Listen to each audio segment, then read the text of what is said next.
Hello दोस्तों, फिनटेक्मो में आप सभी दर्शकों का स्वागत है। आज हम जानेंगे बाबागिरी बनाम बिजनेस।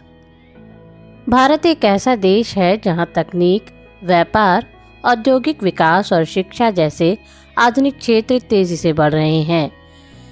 वहीं दूसरी ओर धर्म और आस्था के नाम पर खड़ा हुआ एक और समांतर बिजनेस फल फूल रहा है, जिसे हम आम भाषा में बाबागिरी कहते हैं।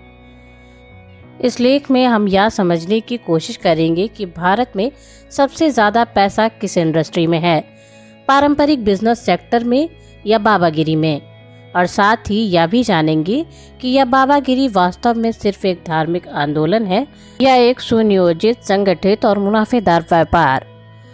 भारत में प्रमुख बिजनेस सेक्टर और उनकी कमाई। आईटी और सॉफ्टवेयर इंडस्ट्री। भारत का आईटी सेक्टर देश की आर्थिक रीढ़ बन चुका है। टीसीएस, इन्फोसिस, एचसीएल और विप्रो जैसी कंपनियां विश्व भर में अपनी सेवाएं दे रही हैं। इस इंडस्ट्री की सालाना कमाई 10 लाख करोड़ रुपए से अधिक है। भारत में कुल सेवा निर्यात में सबसे बड़ा हिस्सा आईटी का है। लाखों लोगों को नौकरी देने वाला यह सेक्टर विदेशी मुद्रा भी लाता है। Pharmaceutical industry. भारत दुनिया में जेनेरिक दवाइयों का सबसे बड़ा उत्पादक है। इस इंडस्ट्री की सालाना कमाई 2 से 3 लाख करोड़ रुपए के बीच है।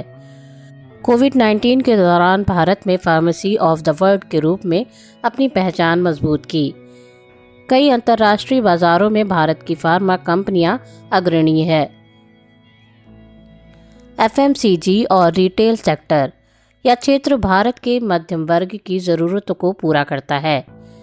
HUL, ITC, पतंजलि और रिलायंस रिटेल जैसी कंपनियां एफएमसीजी में आगे हैं। इस सेक्टर की कुल वैल्यू 5 लाख करोड़ से ज़्यादा है। रोज़मर्रा की चीज़ों की बिक्री से यह इंडस्ट्री निरंतर मुनाफा कमा रही है। रियल एस्टेट और इंफ्रास्ट्रक्चर। भारत में शहरीकरण बढ़ने के साथ रियल एस्टेट इंडस्ट्री भी तेज़ी से बढ़ रही है। भले ही इस क्षेत्र में मुनाफा धीरे धीरे आता है, लेकिन इसमें भारी निवेश होता है। सरकारी योजनाएं जैसे smart city, housing for all आदि ने इस सेक्टर को गति दी है। बाबागिरी एक छुपा हुआ लेकिन विशाल व्यापार। बाबाओं की आर्थिक ताकत। आज के कई बाबा करोड़ों हजारों के अनुयायियों के साथ एक मजबूत आर्थिक साम्राज्य चला रहे हैं। कुछ बाबाओं की संपत्ति 10,000 करोड़ रुपए से भी अधिक आकी गई है। इनके पास निजी विमान, आश्रम, अस्पताल, स्कूल और कई बार विदेशों में संपत्ति तक होती है। कैसे कमाते हैं बाबा? दान और चढ़ावा। भक्तों से मिलने वाला नगद और आभूषण सीधा ट्रस्ट में जाता है। बड़े धार्मिक कार्यक्रमों में करोड़ों की राशि एकत्र होती है।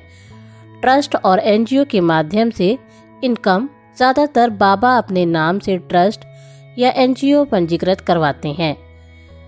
यह संगठन टैक्स फ्री होते हैं, जिससे धन का बड़ा भाग सरकार को टैक्स दिए बिना ही उपयोग में लाया जाता है। प्रॉपर्टी और आश्रम। बाबा लोग देश भर में हजारों एकड़ जमीन पर आश्रम बनवाते हैं।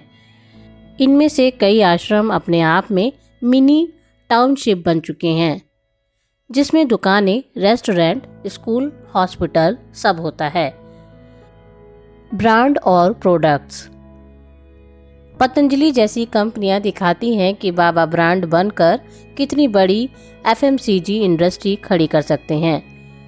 आयुर्वेदिक, हर्बल, खाद्य सामग्री, सौंदर्य उत्पाद सब कुछ बाबा के नाम पर बिक रहा है। पारंपरिक बिजनेस बनाम बाबागिरी। तुलना का विश्लेषण। अब आइए देखें दोनों मॉडलों के बीच तुलना। निवेश की मात्रा। पारंपरिक बिजनेस में बड़ी पूंजी निवेश करनी पड़ती है। बाबागिरी में भक्तों और अनुयायियों से दान मिलने के कारण बहुत कम निवेश में बड़ा साम्राज्य खड़ा किया जा सकता है। पारदर्शिता। बिजनेस सेक्टर में वित्तीय लेखा जोखा खुला और रेगुलेटेड होता है। बाबागिरी में वित्तीय जानकारी प्रायः गोपनीय रहती है। कोई सटीक लेखा नहीं मिलता। टैक्स की भूमिका। पारंपरिक कंपनियां भारी टैक्स देती हैं, जबकि बाबा ट्रस्ट के नाम पर टैक्स से बच जाते हैं। रोजगार। बिजनेस सेक्टर लाखों लोगों को नौकरी देता है। बाबाओं के आश्रमों में सीमित और अधिकतर वॉलंटियर कार्य होता है। कमाई की प्रकृति। बिजनेस में हर इनकम रजिस्टर होती है। बाबागिरी में कैश में लेन देन और ट्रस्टों के माध्यम से कमाई छिप जाती है। सरकार से संबंध। बिजनेस संस्थाएं प्रोफेशनल रूप से सरकार से जुड़ी होती हैं। कई बाबा राजनेताओं से सीधा संबंध रखते हैं और राजनीतिक प्रभाव डालते हैं। चर्चित बाबाओं की संपत्ति और साम्राज्य। राम रहीम ढेरा सच्चा दौसा। संपत्ति का अनुमान 5,000 करोड़ रुपए से ज़्यादा। प्राइवेट जेट, गाड़ियों का काफिला, फिल्म निर्माण तक का शौक। आसाराम। देश विदेश में 400 से अधिक आश्रम। अनुमानित संपत्ति 10,000 करोड़ रुपए से अधिक। बाबा रामदेव। पतंजलि आयुर्वेद एक विशाल FMCG कंपनी बन चुकी है। कुल वैल्यू 45,000 करोड़ रुपए से अधिक। लोग बाबाओं में इतना पैसा क्यों लगाते हैं? आस्था और अंधविश्वास। धार्मिक विश्वास और चमत्कारों की कहानियां लोगों को आकर्षित करती हैं। कष्टों से मुक्ति की आशा में लोग पैसा खर्च करते हैं। सामाजिक और राजनीतिक प्रभाव। बाबा सामाजिक आंदोलन और समुदायों को प्रभावित करते हैं। कई बार राजनीतिक पार्टियां बाबाओं के समर्थन में चुनाव जीतती हैं। शिक्षा और जागरूकता की कमी। ग्रामीण इलाकों में आज भी लोग अंधविश्वास के शिकार हैं। आलोचनात्मक सोच की कमी उन्हें बाबा के जाल में फंसा देती है। बाबागिरी से जुड़े खतरे। यौन शोषण और शारीरिक हिंसा। कई बाबाओं पर यौन उत्पीड़न के आरोप लगे हैं। धन शोधन और टैक्स चोरी। ट्रस्ट के माध्यम से करोड़ों का काला धन सफेद किया जाता है। राजनीतिक गठजोड़। बाबा और नेता एक दूसरे के सहारे अपना एजेंडा चलाते हैं। अंधविश्वास फैलाना। नकली चमत्कारों से लोगों को भ्रमित किया जाता है। क्या बाबागिरी सबसे मुनाफेदार बिजनेस है? हाँ, क्योंकि कम निवेश में बड़ा return. Tax free income. Brand value भावनाओं से जुड़ी होती हैं? नहीं, क्योंकि पारदर्शिता की कमी।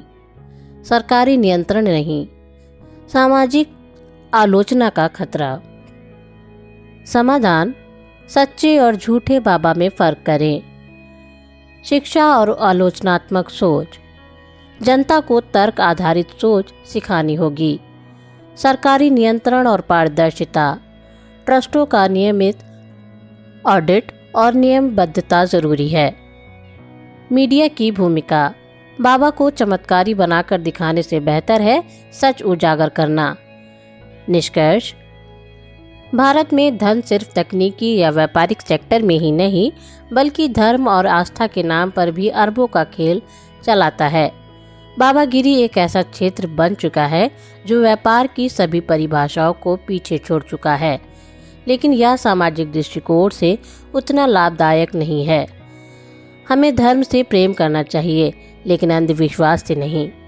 जो संत सच्चे मार्गदर्शन दे रहे हैं उनका सम्मान करें, पर जो धर्म की आड़ में व्यापार और शोषण कर रहे हैं उनका विरोध जरूरी है। तभी भारत एक प्रभुत्व, पारदर्शी और न्यायप्रिय समाज बन सकेगा।